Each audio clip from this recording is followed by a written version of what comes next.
Welcome to the Grow Fast podcast, where we talk with leading sales, marketing, and personal growth experts about how companies can accelerate sales, optimize marketing, and grow their businesses fast. Let's go. Hi, Seyka. How are you? Hey, Mark. I'm great. Thank you so much for having me. My pleasure. Hey, I mentioned just prior to the show that I'm in beautiful Sausalito, which is my new favorite place on the whole West Coast. And you're up in the Portland area? Yes, I am. I was, however, born in the San Francisco Bay Area, so I know Sausalito area quite well. Yeah, it's amazing here. Is the summer continuing to linger in Portland? Yes, it is. It's stunning here, actually. Yeah, all of my rainy grumblings are, I'm questioning them right now because it's been so beautiful. Yeah, no, I have to say that I've lived in several places around the world, and the Seattle area in particular, Portland as well, is amazing in the summertime. You get all the green from all the trees, you get the water, whether it's the lakes or the ocean, or the Puget Sound, etc. So it's amazing. I am looking forward to this conversation. Normally on the Grow Fast podcast, we talk to people who are involved in selling or marketing or helping businesses expand. But a really important part of business expansion is getting the right people on the bus. As Jim Collins said in Good Great, right? Get the right people on the bus. And it's an important thing that for every business, I don't care what business you're in, even if you're not growing, you still need to get the right people on the bus. And so hiring is incredibly critical. And nobody, I think it's one part art, one part science. I want to talk to you because you are a professional when it comes to getting the right people on the bus. I want to talk to you about how you do that and how you evaluate candidates and how do you understand if they're a good job fit, culture fit, etc. Before we do that, just so the audience has an idea, maybe you can take a step back and tell us a little bit about what you do at Ad Astra. Absolutely. Absolutely. So my background is all in people operations and hiring. I've worked in kind of the backbone of American manufacturing and very early stage and legacy kind of nationwide companies, managing internal talent acquisition and hiring.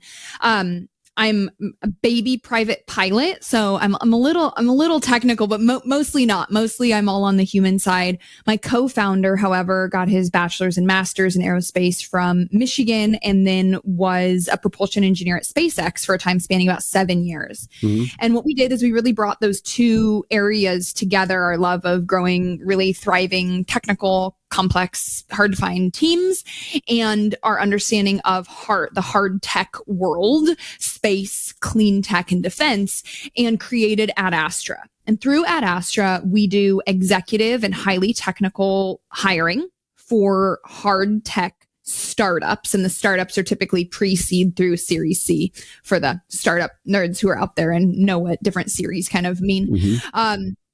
So that's the work that we do. And so I'm very interested in the work that you're doing in the podcast that you host. One, because you incorporate some really cool kind of personal and health oriented concepts into the conversations that you have with people. I think that's so valuable and just personally very interesting to me.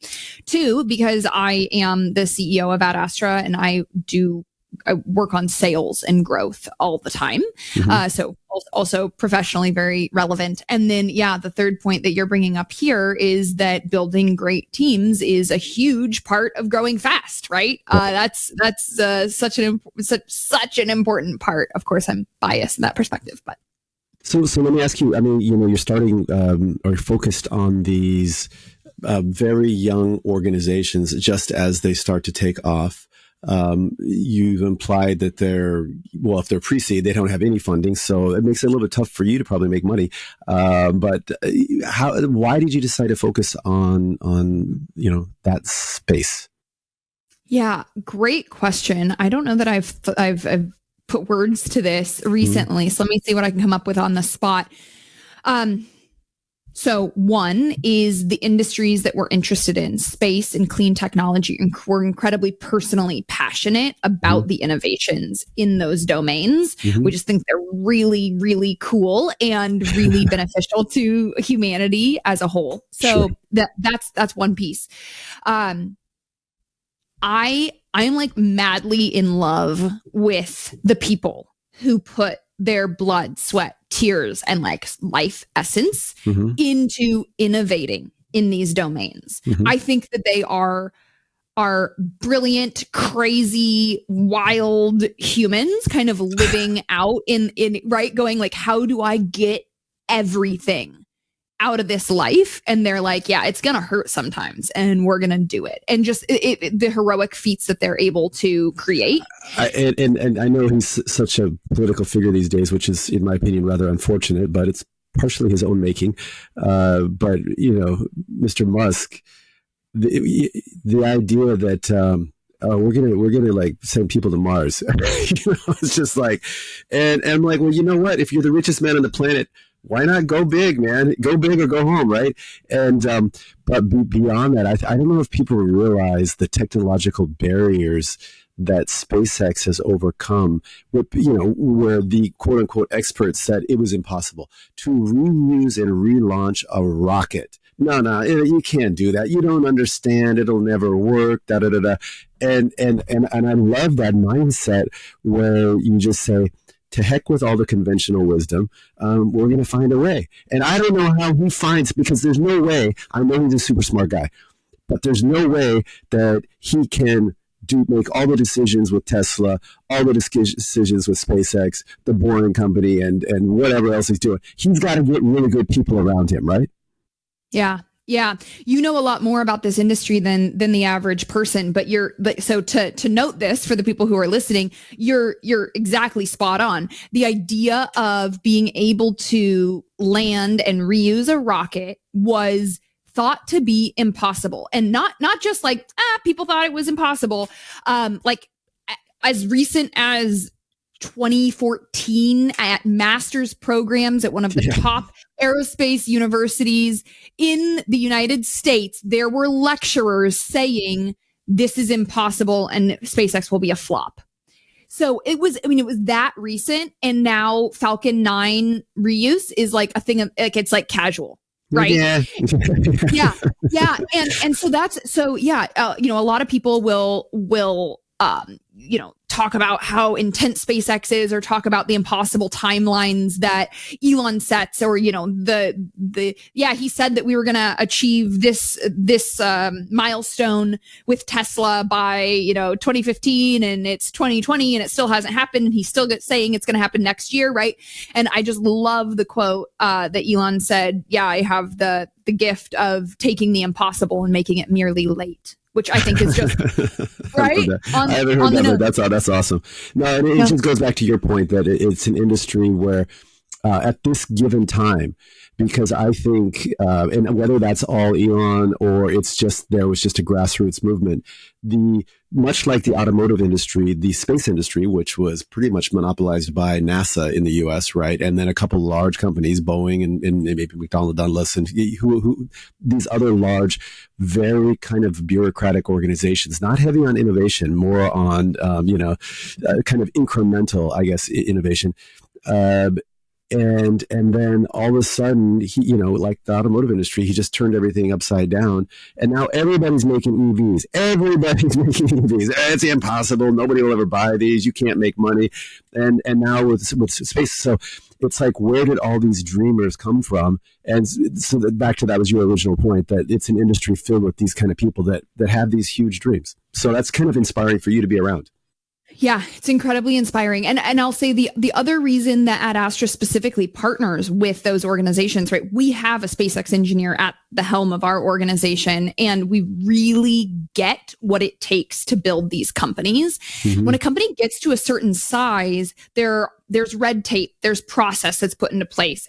Us as a third party, we get more removed from the details, and that really, frankly, makes our work less fun, and it takes away some of our ability to make magic. So really partnering with these companies where we get to be right, sat right up next to the founders, and we're going, okay, what are we looking for? Like, let's pedal to the metal, like let's get it, and let's get it fast. Mm-hmm. things get slower as companies get a little bigger and more people get in the mix. And we find that we really thrive in this zone. And then because we've been in this zone for now 6.5 years, we also have cultivated a network of talent and hiring managers and hiring teams that have this mindset, have this work ethic, have this personality style, have this risk appetite, right? And that's what they're drawn to. And the magnetism within that network is just so strong that it's worked really well for us.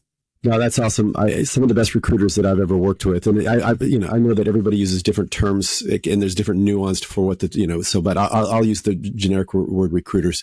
I think you earlier said talent acquisition, but some of the best ones I do, they are so embedded in the industry. And they just talk to their network to know who's the up and comers, who are the high potentials, and who's somebody that we should be looking at. And so it sounds like that you've got a lot of that. Let me ask you first off, because you mentioned some industries, and that's quite broad in terms of the types of roles that you could be hiring for.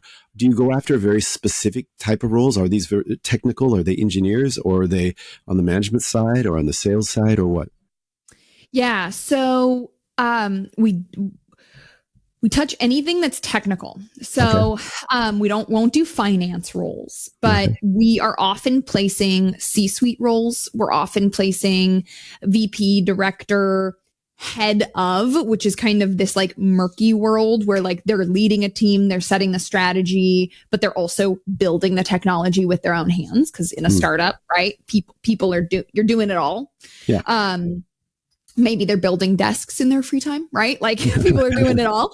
And we stick to technical roles, but, because our niche is so specific in terms of, stage of startup and hard tech space, clean tech and defense, we, outside of finance, like, yes, we absolutely tackle business development and sales roles. In fact, business development touching government has been one of the hottest roles that we've seen over the past couple of years. That's been big.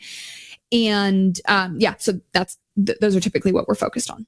I'm curious, where are the major epicenters for those industries in the U.S.? I have my ideas, and basically wherever Tesla goes, and then also Silicon Valley.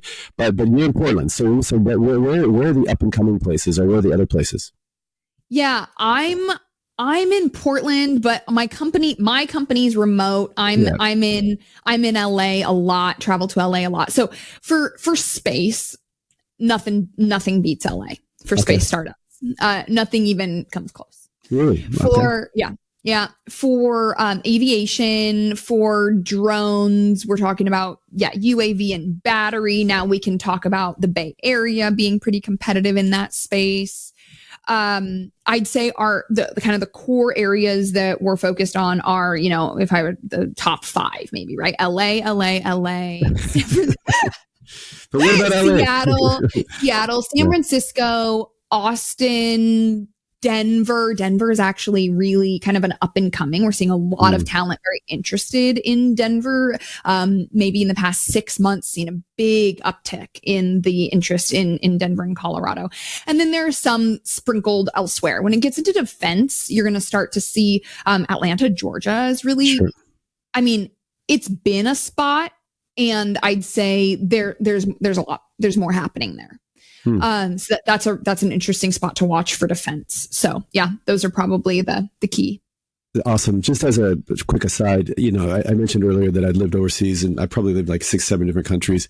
And with a lot of countries, if you think about Korea, Singapore, Taiwan, Hong Kong, those are relatively small. But even with China and Japan, most of the industries are focused in a few key cities, if not even just one key city. So, for example, in Korea, 40% of the population's in Seoul, and it's, I think, a very kind of a unique American thing where we have these industrial centers spread out across the country, which is a huge advantage because it allows for differentiation, innovation, but also, I mean, think about it. If everybody in space, defense, and what was the other one?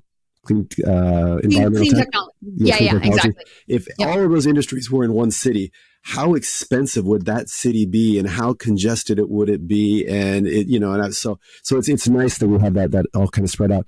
Let me ask you. I think that you're also an angel investor, right? Yes. Okay, so do you primarily represent your portfolio companies that you've invested in, or do you work with a variety of companies that whether you've invested in them or not?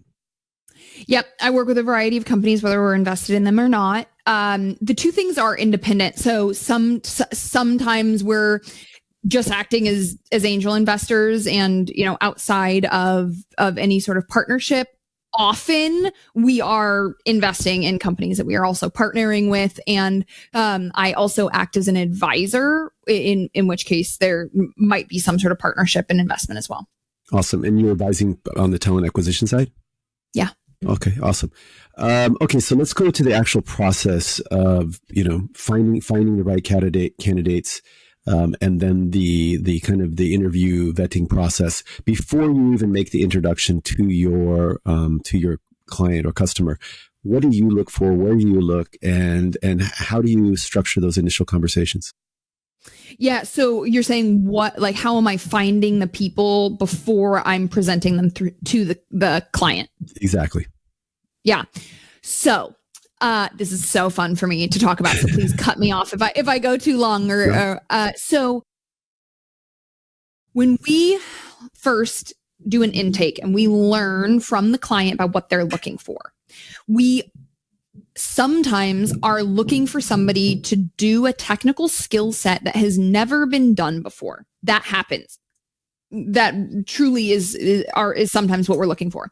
Sometimes we're looking for somebody who's an expert in a technology, and there are literally 10 people. Wow. Who may fit those criteria, right? And then other times they're more general positions. We're looking for somebody who can build flight software, and it's going to be, safety critical, high reliability software. So that's a smaller pool than just someone who can write software, but it's still a much, much bigger pool than like one technology and there are 10 experts. The approaches are going to be different based on what we're looking for. But regardless, the first thing we do is a deep research phase. Mm-hmm. So we're understanding from the client culturally what they're looking for, right? What sort of communication style works really well inside their organization. Let me cut you off for a second. Sorry, because I'm actually running a startup, and even though we kind of have an idea that we want to have very transparent communications, we've never really been focused on building or establishing a corporate culture. It's just about building something and getting it out to the customers and getting feedback. And I think a lot of startup CEOs, they are so focused on build, sell. So when you talk about if it's a good cultural fit, how does that play into that whole startup, that pre-seed, seed kind of startup scenario? Yeah, great question. So there are, there's our mission statement, our internal culture vision document that so many early stage startups are not focused on, right? And that makes sense. And I do not critique that in any way. I also think it's fine if they do have that.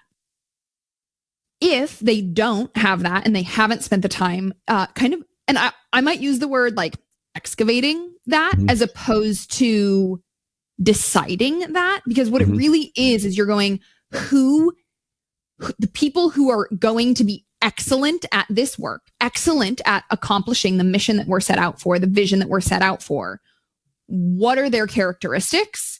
And that's what we're looking for as an organization. Gotcha. But let's say that conversation hasn't happened, to your point, which I think is a great one. Some of the things that I want to understand, and some of these questions I may explicitly ask, and some of these I'm going to understand through our conversations and our interactions. I'm going to be, sensing and picking that up and tracking that so that I can be looking out for that without necessarily asking you to verbalize it. Right.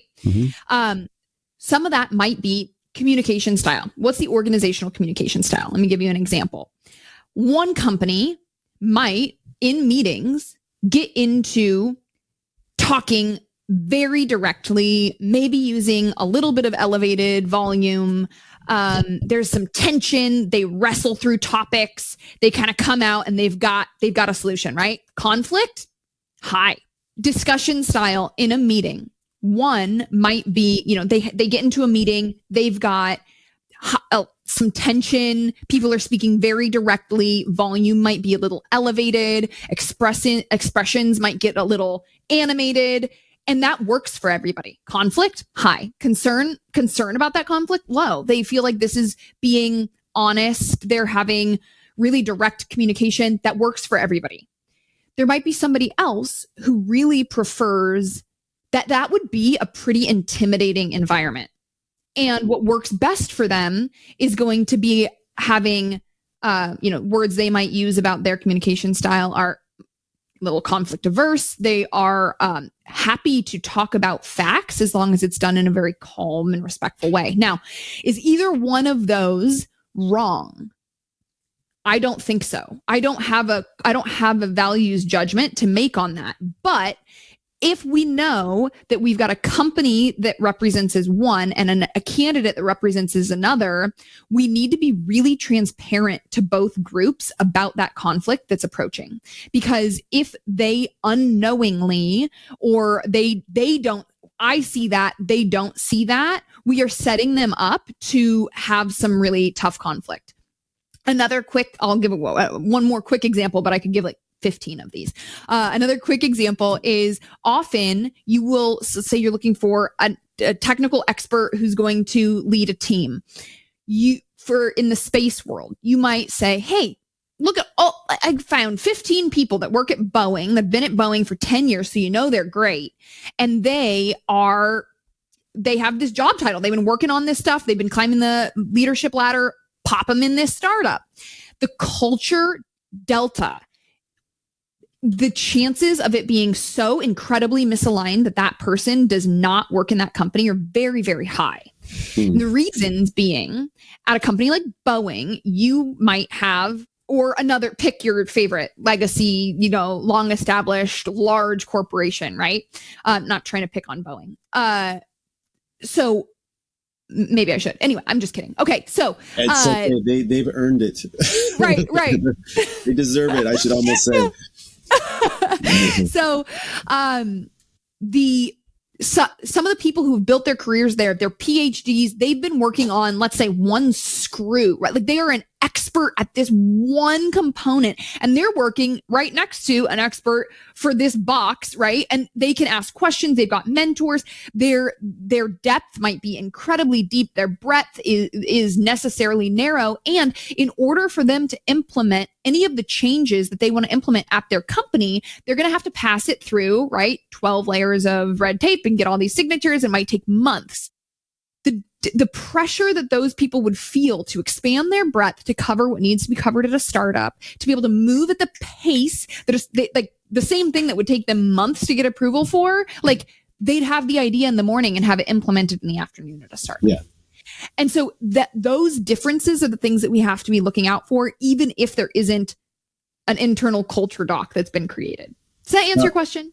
Totally. And it makes a lot of sense. And it mirrors what I've seen oftentimes when you get somebody from a large company and people get really excited. They're like, oh, they've got all the right, the quote unquote pedigree or, and you take them, and I don't care what the logo is, whether it's, from a tech company, it's Google, Microsoft, whatever, but then you put them into a startup environment. Unless they were part of a kind of an innovative startup type organization in one of those large companies, they have trouble adapting. They don't have the support that they're used to having. They don't have the ability to focus a mile deep on one thing. Typically, like you said, they have to wear many different hats and be adjustable. And guess what? We might have to pivot our business 3 or 4 times in 6 months, right? And they're like, whoa, how does that work, right? So that takes a definite type of personality. And I think that I've heard from funders that's oftentimes why they will favor younger founders because they don't need that sense that security. Because if you get somebody a little bit longer in the tooth, whiter in the hair, maybe they need, to support their family. They need that certainty. They crave that, right? Which I would argue in today's world, there is no such thing, because it doesn't matter who you're working for. Tomorrow things could change.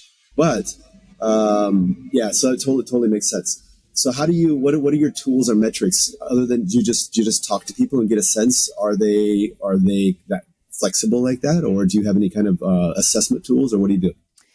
Yeah, we've, over the past 6.5 years, we've developed some, series of questions. We do have assessments that we can apply. They're typically fairly expensive, and so we would really only kind of use the kind of final candidate stage to that are kind of additional tools. But we've developed a series of screening questions and really kind of just having a sense in our bones of what these people feel like, what they look like, how they approach things, that allows us to assess that. And one silly one I'll give you is when we're talking to somebody that's coming from a legacy, long established organization, if they're not saying, "I'm kind of going crazy, this is moving so slow," chances are slim.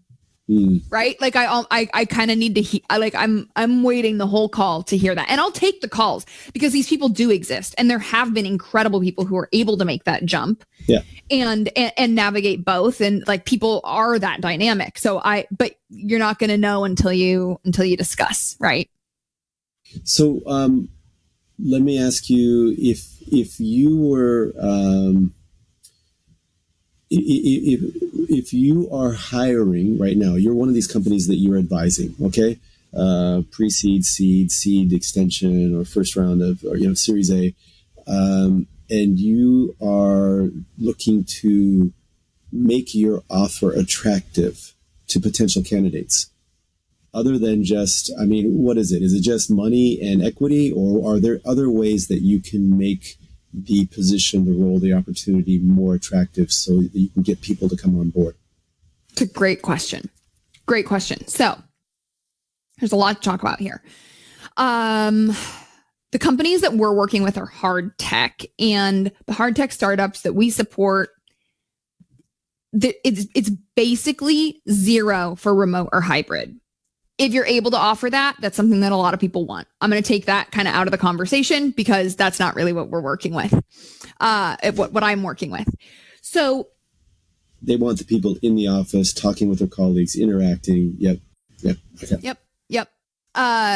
So candidates, the top talent, like truly world-class, best talent that's out there, what they're interested in are three key things.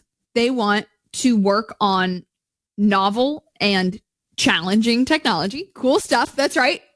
Cool stuff. They want to work with smart people so that they're able to achieve aggressive milestones. And they want to make a difference in the world.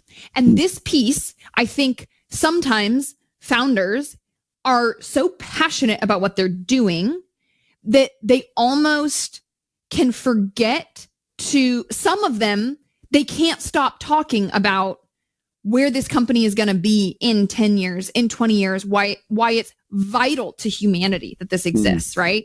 Like you were talking about this vision for Mars, like Elon was talking about Mars before people understood what rockets were for. Right. And before the common person had any idea what rockets were for, Elon was talking about Mars. And there are founders who just they can't shut up about how important this vision is. And that's it. Like that's what we need to tap into. Others, they're like, the value is obvious. How you're going to make an impact is obvious. So come work on cool stuff. And we miss a piece of the storytelling there. And it's really important because the top talent understands that they have an opportunity to make a very measurable impact on the outcome of humanity and this planet in the short blip that they're here. And if they are working on one thing, they are costing another technology the access to their brain. Right. And we have to help them see why this work is going to be the highest ROI of their time spent. Equity is huge. We spend a lot of time having meaningful conversations about equity with talent. And yeah, cash matters too, though the talent we're pulling could make 2, 3, 4x if they were going to other tech companies, and they're choosing this for the mission. I love that. And, whenever you do something you believe in and you feel like, especially if you feel like it's making the world a better place, is it work anymore? Is it work? It's like, that's right. Awesome. Can you give some examples of some of the companies or some of the technologies that they're developing? Yeah, so we keep our clients confidential unless we've explicitly gotten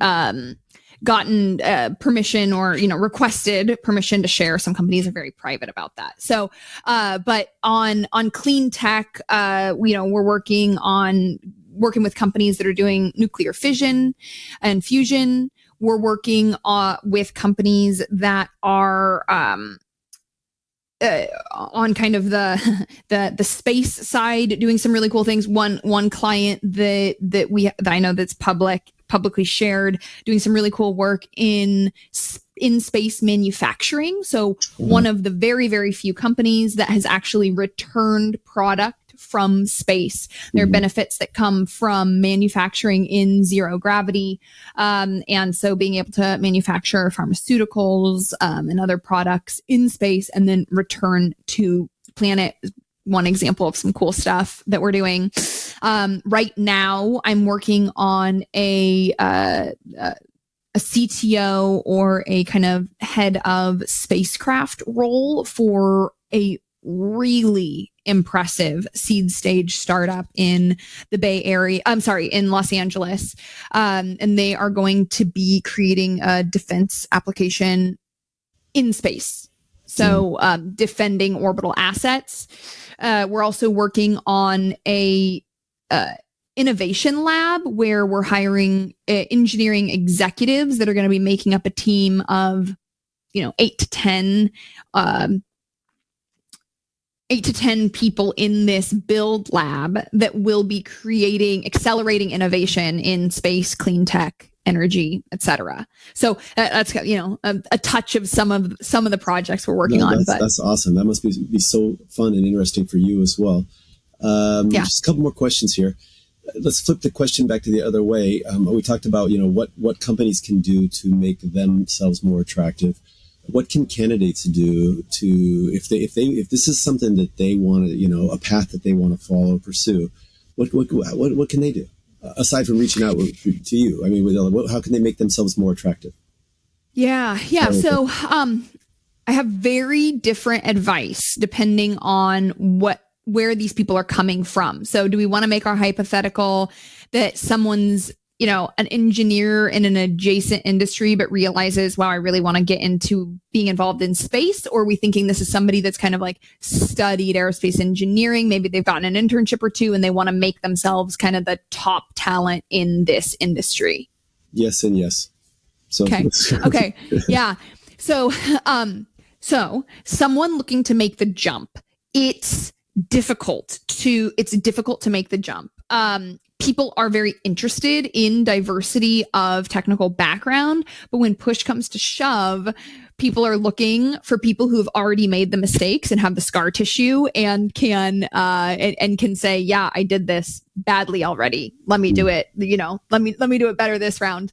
Or I've done it really well and I'm ready to show it. Now it does happen. And it has to be a holistic approach to focusing on where you want to go. Now, when I've done career coaching, the number one area that I focus is getting clarity of goal. I'm a, 15-year yogi.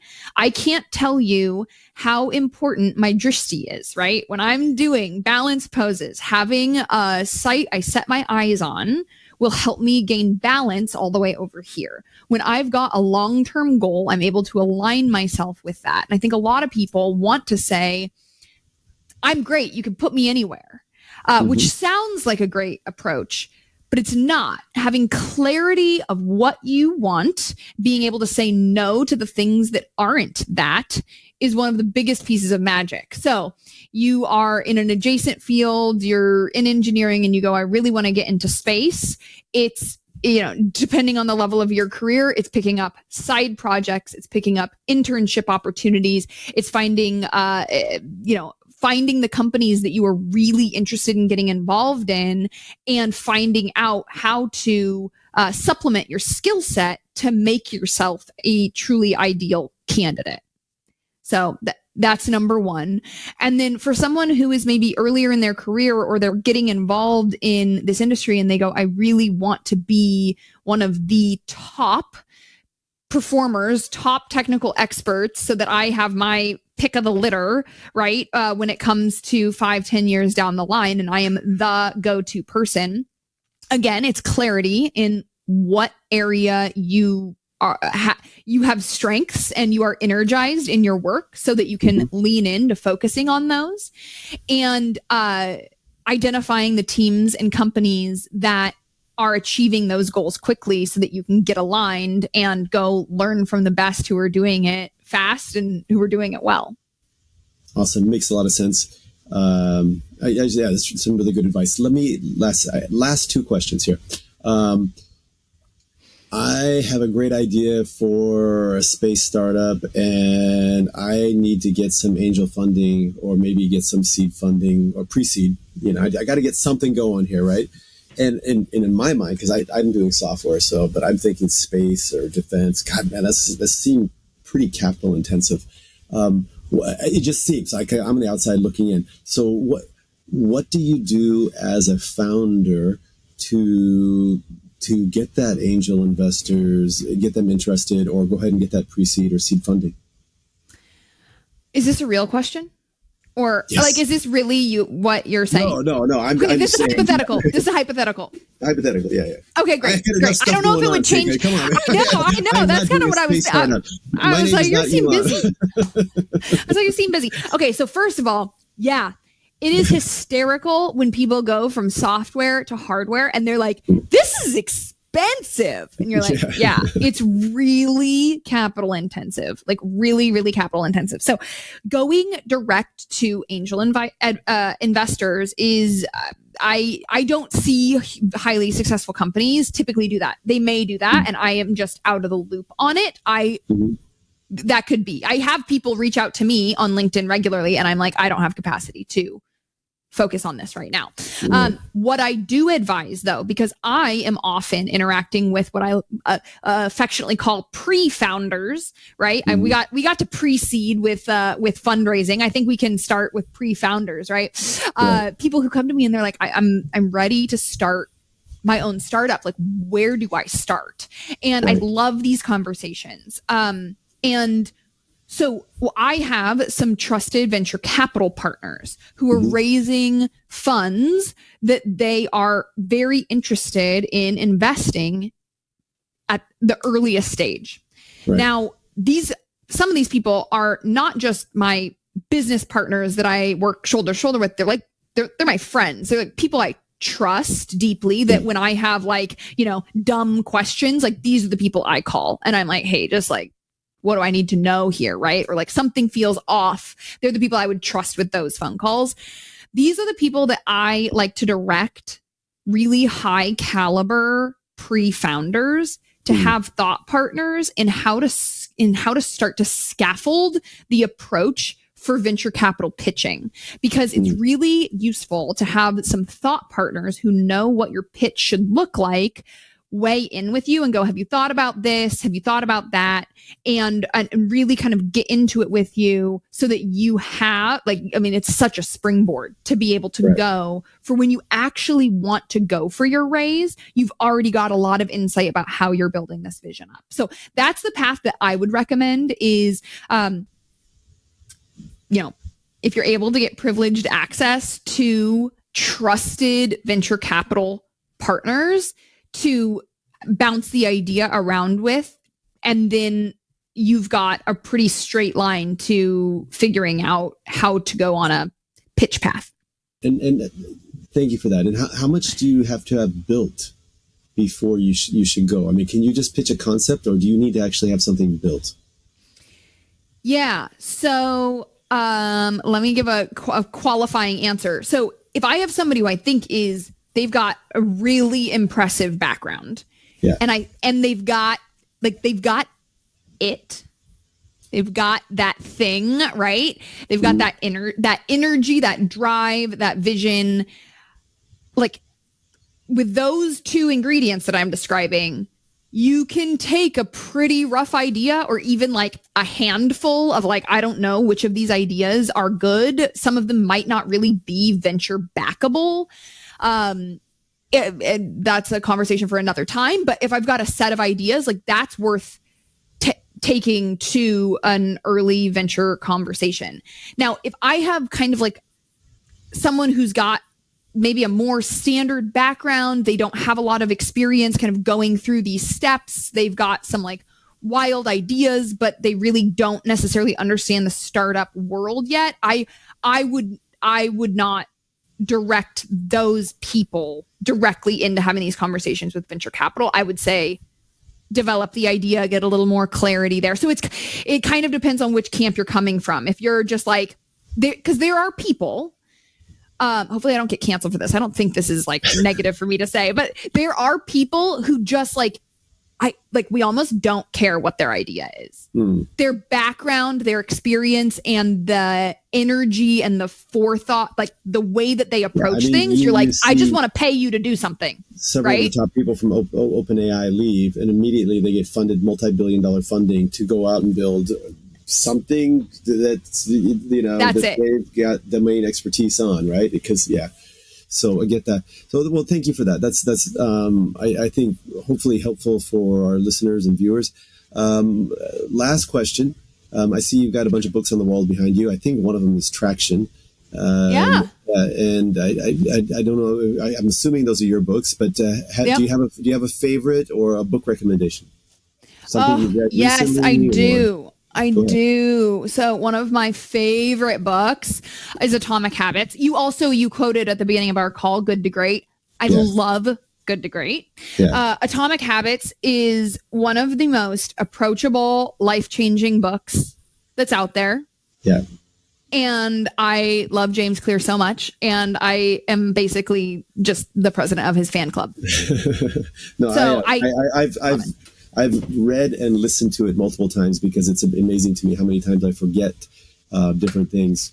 But like one of the most obvious ones is the food example. If you leave junk food sitting around the kitchen, you're going to eat junk food.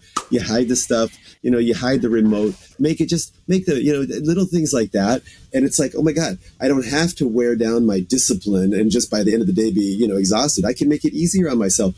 But obviously he goes into a lot more stuff. Do you have a favorite habit or process or something that from his book? Oh my gosh, they're like so ingrained. Maybe they're so ingrained that I don't know that I can. I guess a simple one is I wanted to drink more water, and I found it distracting to remind myself all the time. So every night I set my water bottle by my bed, and then in the morning, first thing I do is drink 30 ounces of water, and then I just drink as I think of it throughout the day, but I don't have to worry about it because I always have it, right? I'm a huge fan of gating my habits. So if I have something I really like to do, it's my treat for getting through my things that I don't have as much of a preference for. I do the same exact stuff. And after a while, it's weird how it just becomes part of the process. In fact, I mentioned to you, I just sailed my boat down from Seattle down to San Francisco. And so probably about 3 or 4 days before that, my schedule, everything was upside down because we had to get everything ready and I was supposed to have work done on the boat, etc. Then I'm on the boat for 10 days coming down here. And then I need a couple of days to recover because my sleep, I'm only sleeping like 2 or 3 hours at a time. And sometimes I am sleeping. I went one time for like 2.5 days and I slept an hour and a half. So you get this weird stuff going on. It took me a little bit to decompress here. But what I realized, it was like, oh, wow. I used to have from the time I would wake up and do my morning meditation until, then I would get up and I would do my exercise, my stretching, everything was like dialed in. And now I've got to kind of re-establish that. But, the grooves are there. I just got to kind of plow through them again. But once you have those kind of, I don't know what they are, the habits or the rituals, after a while, it doesn't take that much discipline. Make it easy on yourself, right? So. That's the whole point. I just love it so much. It's really great. Well, Seyka, I've really enjoyed this conversation. As I mentioned, this is not a typical conversation on the Grow Fast podcast where we're talking about sales and marketing or personal development. I think we touched on some of all that, but you talked about what is one of the most critical things for organizations to do is find the right people, but you also help candidates understand how they can make themselves more hireable, and founders how they can go out and potentially get funding. So it's been a really interesting conversation, and I'd like to thank you so much for being on the Grow Fast podcast. Yeah, thank you so much. You're an incredible host. I really enjoy the show, and so it's a treat to be on. If we end up wanting to do another one next time, we can talk more about the sales and marketing side of our business, because we're typically running a pretty bold wait list and growing our company as well. So that's a whole topic that I'd love to talk about as well. That'd be awesome. You have a great day, and I will talk to you soon. Take care. Thank you so much. Bye-bye.